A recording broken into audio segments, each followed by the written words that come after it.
Hey there, it's Sandee Sgarlata. Get ready to dive deep into incredible stories of people who've taken life's challenges and turned them into a roadmap to happiness.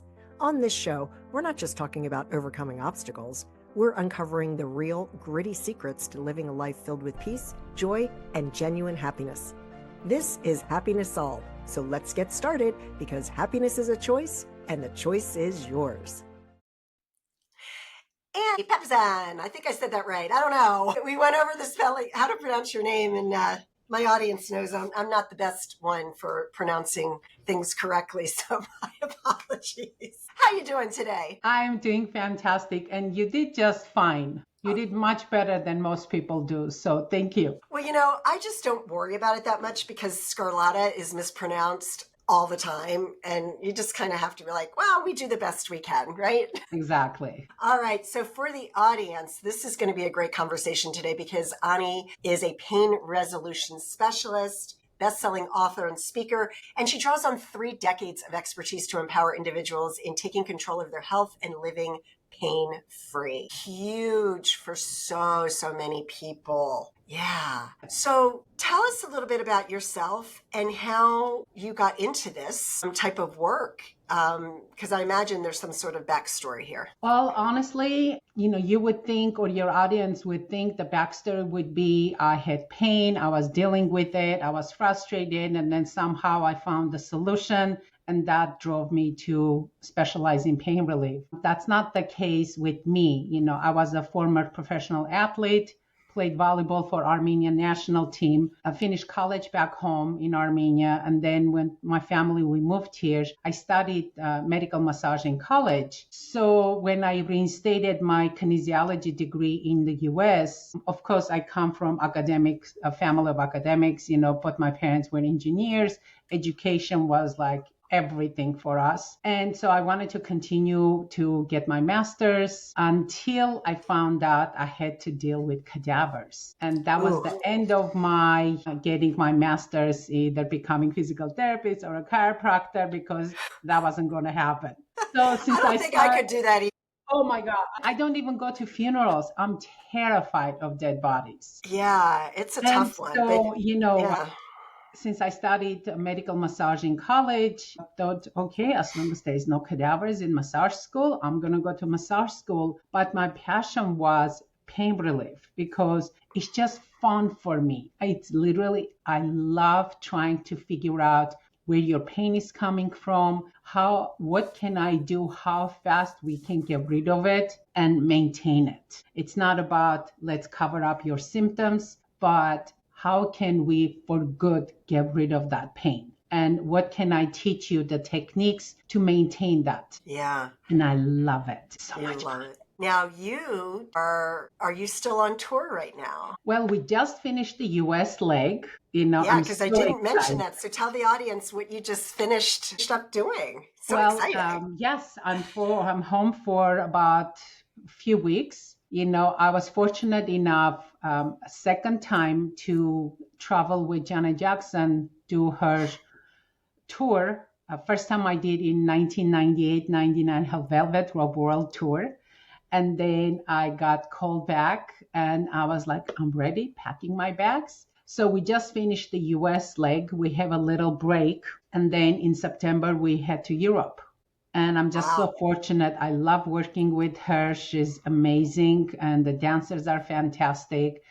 And it's just fun because I get to use my quick, fancy, unique techniques for pain relief on the dancers, which before the show, we have like 10, 15 minutes of Ani, her tears, or my foot or whatever to get rid of that. Well, I would imagine not only for Janet Jackson, because she's an incredible performer. And then you have all the dancers. And if you're doing this every day on tour and they're all perfectionists, right? And they're going to push themselves and all of that, you're going to have some pain. For sure. Well, yeah, the show is about 2 hours. It's a very high intense show. Especially, some of the shows they were doing outdoors when it's like Midwest, 95 degrees outside with 100 humidity. I don't know how they did it. I mean, they were just drenched. That so hard on your body. Oh, I can't And even then imagine. I be play able to tennis some recover. days in the morning, and I'm in the DC area, and it's, it can be 95 degrees at 10 a.m. with the humidity, and you're out there trying to play. I mean, I can't even imagine dancing and, all of that. Especially all That's, those lights, on you and yeah. everything. Yeah, it's hard. I don't know how they do it. My hat's off to them, but they put on a fascinating show. I watch it every show. I have to be there. I have to watch it, because sometimes with the quick change, Janet may need something like real quick. I have like 10 to 15 seconds to do something. Wow. Yeah. What is So it like working with somebody at her level of celebrity? it's fun, I mean, I love her. She's such a nice, soft spoken, quiet person. And the people around her, the core people, are the same people that I traveled with 25 years ago. So Wow. we're like family. We get along really well. We know what our place is. We don't, cross boundaries. I love it. It's amazing. It's just like it fits right. Did you ever think that you would be, going into massage school? Was that an aspiration to work with celebrities or stars? Never. It never even crossed my mind ever. I didn't even think I was going to get back on a tour with her. Yeah. It's so funny. We talk about, and I think I'm going to do a video at one point because, you know, at one point, just before COVID started, December of 2019, I decided to close my clinic because I thought, okay, after 27, 26 years, you have to decide which way you're going. Are you growing or which way you're going to grow? Because you can't stay static.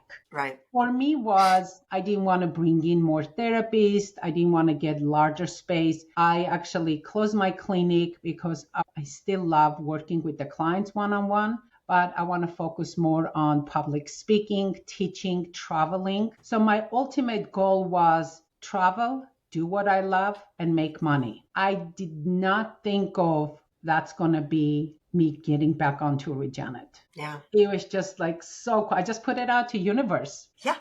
I had no idea how it was going to come, but that's exactly what I'm doing now. Yeah. And that's just it. Like, you can't, like, when you're manifesting, right? If you had said, I want to go on tour with Janet Jackson, I mean, that's kind of a hard thing for the universe to kind of create for you. But if you just throw it out there, you don't know what it's going to look like, right? And you just Exactly. trust that it's going to happen, and it did. And that's Just think of so the larger exciting. picture. That's the whole thing. When people put together every step, this is how I want my life to be. That's not how it's going to be. Mm-mm.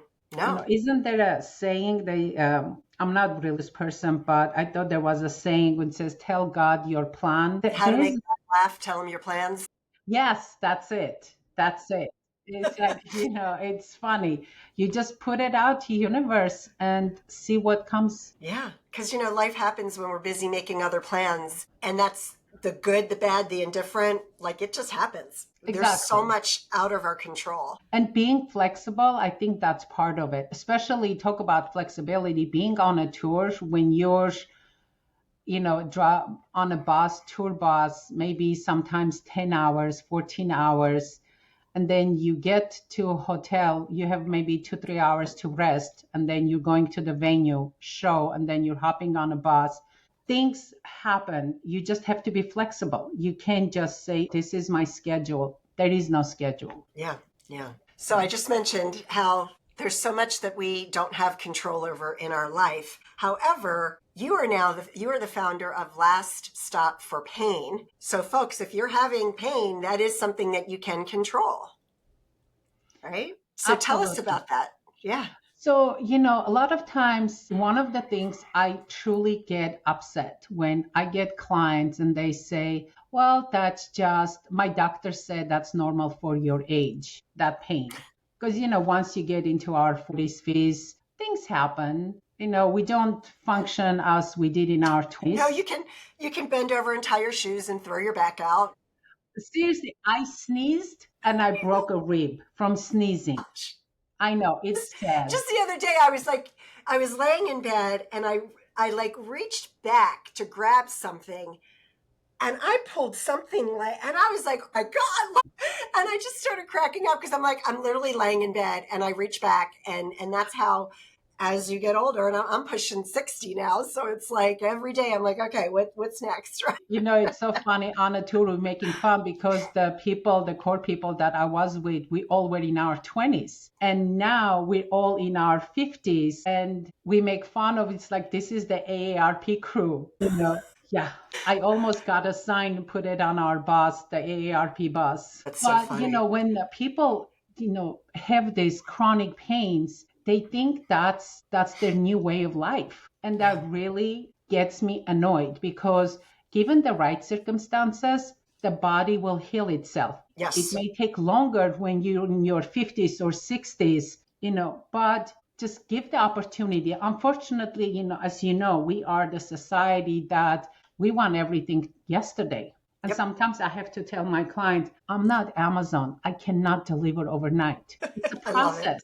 You have to give opportunity for your body to go through the healing process. So when you're talking about pain prevention, what is the journey that you take your clients through? So, most of the time I see people that are in pain, but once we get them out of pain, and then there's the maintenance and the prevention of getting into more pain. So most of the time prevention, we all know what to do. You got to eat healthy. You got to do some type of physical activity. I'm not saying go to the gym and pump weights, even just basic walking. Got to keep the inflammation down. Low-grade systemic inflammation. So many people I see walking around with it. They're not even aware of it. So these are the simple things. And stress management. Yes. That's it. And it's not huge. You don't have to spend hours doing it. You wake up in the morning, maybe take 5 minutes of doing some type of meditation. There are so many free apps on your phone that you can do. 5-minute meditation or gratitude. Yeah. And then maybe do 5 minutes of when I'm making my latte, I do countertop 15 to 20 push-ups on my countertop, 15 to 20 squats while my latte is being done. Right. That's and it. They say that that's even more effective, just to do those small bursts. Yeah. If you do like 5 minutes, maybe four times a day, it adds up. So depending what your goal is, but that's like the minimal thing. And eating healthy, we're so lucky in America, we have so many choices, so much available for us. We can't say that, this food or healthy food is not available. Unfortunately, sometimes healthy food could be more expensive. Like the salad is more expensive than a burger that you can do a drive-through and buy it. But it's getting better and better. You just have to know where to look. Right. So are there any techniques that you could share with the audience that people can do on themselves to help reduce some pain? Yes. So, I love doing unique, weird techniques. They're not my techniques. I've been fortunate enough to come across some amazing doctors and practitioners that dedicated their life creating these techniques, and I just studied from them.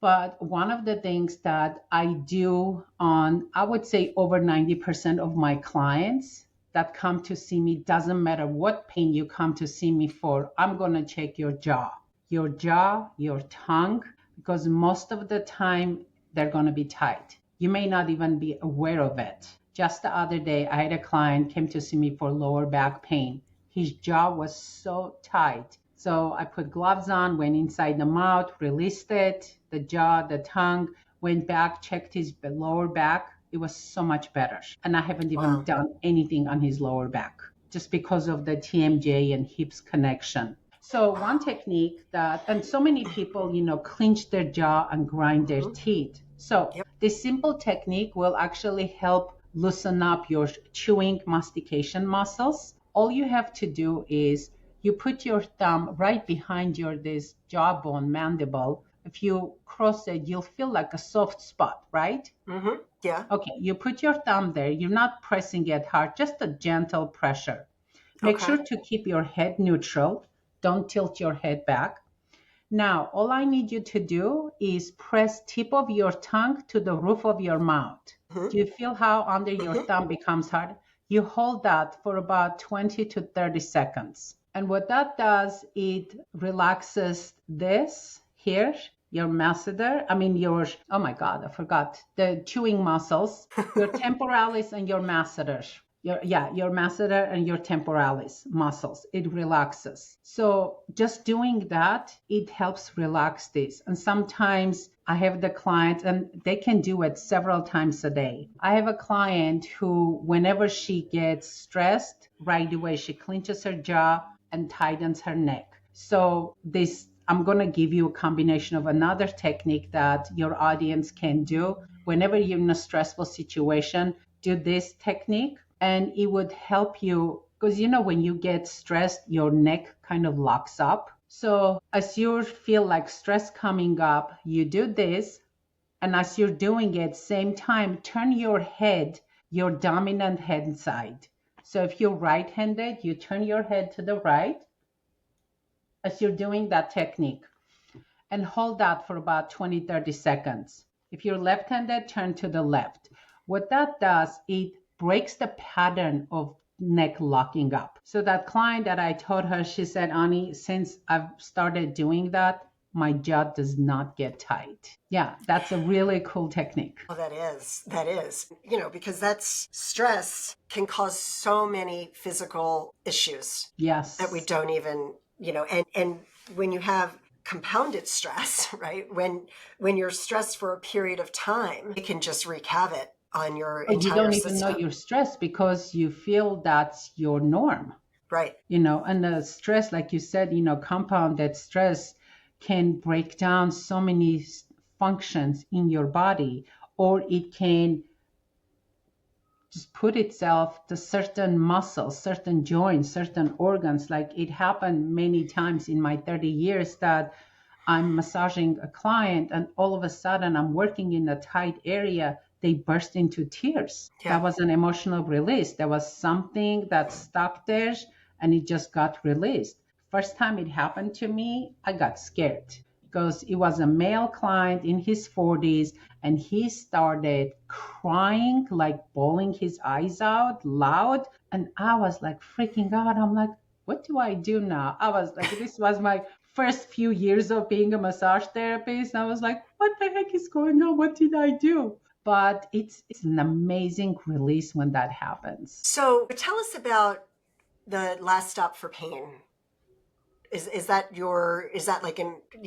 Tell us about what that is. So Last Stop for Pain, it's my company name. And what I love about it, it's not just medical massage. I don't just do manual therapy because when you come to me, your body pain could be outside of just muscular or structural. It could be because, let's say, you have digestive issues or you have constipation, which I see so many people with lower back pain due to constipation. Or people that in their 50s and 50s, they're still healthy, they're active, and they want to maintain their active and healthy lifestyle. Or people because we see it so much nowadays, neurodegenerative conditions that we don't want to have any like Alzheimer's or Parkinson's or anything. We're afraid what's going to come when we're in our 70s and 80s, because it's not about living longer, it's about having the quality of life.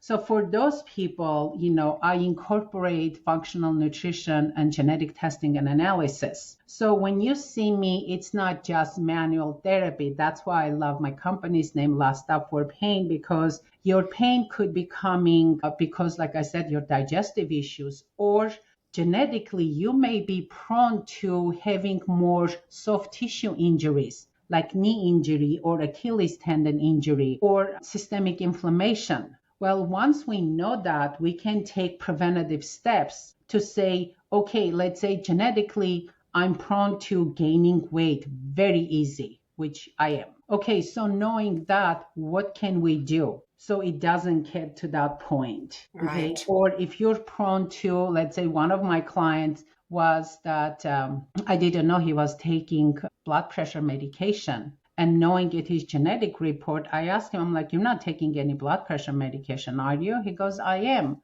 I'm like, doesn't it make you dizzy? Because he had specific genes that taking blood pressure medication will make him dizzy. He goes, do you know how many different meds my doctor had to try until we found one that didn't make me dizzy? Wow. Yeah, And you knew it's that just from looking at, fascinating. yeah. I love it. It's just like kid in a candy store. There's like so much information you can learn from our DNA, our genetics, that we can utilize it in our everyday life. So why don't doctors utilize those types of tests? Are they just not familiar with that, or how come that has not been incorporated as Well, of yet? unfortunately, it's, our mainstream medicine, it's not there yet. And I say our medical system is, unfortunately, is kind of like a conveyor belt. It's run. You have the symptoms, that equals diagnosis, that equals medication. Right. And that's how it works. I see it every time I take my mom to her doctor. It's like, oh, she has this. Okay, this medication. And it amazes me. But the good news is so many doctors are realizing that it's not working. And so they're converting into, some doctors that I know of or my clients go to, they're more open to, they are utilizing the genetic testing or even utilizing other means of, let's say PRP or a platelet-rich plasma injections or plasma stem cell injections. Just yesterday, I got a PRP on my knee because almost a year ago, I tore my medial meniscus, and I'm not a candidate for surgery, which is good. I wouldn't even do. But, came to a point after my cold lasers and my PMF machine stuff, but I'm like, okay, I'm at the point that I need to do PRP. So yesterday I went and I got a PRP injection in my knee, which helps. It's my own body, it's my own platelets, helps heal the joint. And I've had clients had such good success instead of going through knee replacement with several PRP injections and stem cell injections. They're doing so much better. I don't do them. I go get it. That's done by a doctor. So, but it's available. These things are available. They're out there. And hopefully, eventually, they will become part of our regular mainstream medical practice. Yeah, we hope so. And Yes. and really, I think that in today's world, especially here in the United States, I don't know what it's like in other countries, but you really do have to be your own advocate for your care and look into other modalities and maybe not trust the first diagnosis. Are there any other treatments besides taking this pill? Exactly. And it's so funny. I have some clients, before they go see their doctors, they do see me and they're like, Ani, what questions do I ask? So even just the other day, client sent me her blood work and she's going to, I think this Friday. I'm like, okay, ask this questions, ask them to test these things. They're like, yeah, but my doctor won't. I'm like, you're the patient. Insist on it. It's your insurance. You're the patient. You insist on it. Unfortunately, a lot of times the patients don't know what questions to ask. And the doctors are so busy that, they spend maybe 5 minutes with you. Right. If you don't know what questions to ask, then you're not going to get the answers you need. So yes, the educating and being your own advocate is so important. I love it. This has been such a great conversation. Is there anything else that I haven't talked about that you'd like to share with the audience before we wrap up? Have we mentioned that I'm single and available? No, you haven't mentioned that, but folks, I love it. It's all good. It's all good. God. No, I always say, a lot of times when people think of living healthy, living pain-free, to them, it's like all or nothing approach. And when I do my talks, it's like, just pick one thing. What one thing you're going to do today and start there.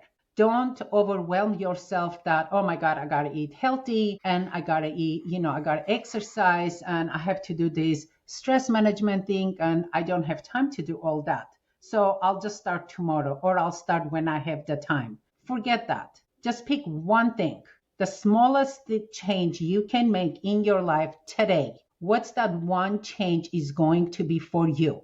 That's it. And start there. Yeah, because if you try to do it all at once, you're set. And we've done it. You know We've how all many done it. times we Yeah. forced ourselves to be on this diet for like 3 days, a week, maybe we sucked it up for a month, but and then you cannot maintain it. No. No. So small steps. Small steps for sure. And it's a practice like anything else, right? I always say, just like happiness is a practice. Exactly. It is. Everything we do. Yeah. So Annie, where could people get a hold of you if they want to get more information about you? Yeah. So my website, laststopforpain.com. And if it's okay, I don't know, I think I put it in the show notes. If not, I can send it to you. It's a free gift that I would like to give to your people. It's 5bodypainhacks.com, where they can get once they sign up, they get next 5 days. It's very short videos of techniques for neck pain, back pain, lymphatic drainage, diaphragm release. They get all these unique techniques videos that they can learn, use it themselves, and even teach a family member or a friend. Oh, I love that. What is the name of that site again? And I'll make sure it's in the show notes. 5bodypainhacks.com. I'll email it to you for sure. Great. And it'll be in the show notes as well. So folks, thank you so much, Annie. Thank you everybody for listening today. Hope you continue with your journey and good luck for the rest of your tour. That's right, because you're going to Europe. Thanks for having me here, Sandee. I'm so grateful, and thanks to your audience. All right. Thank you. And thank you everyone for listening today.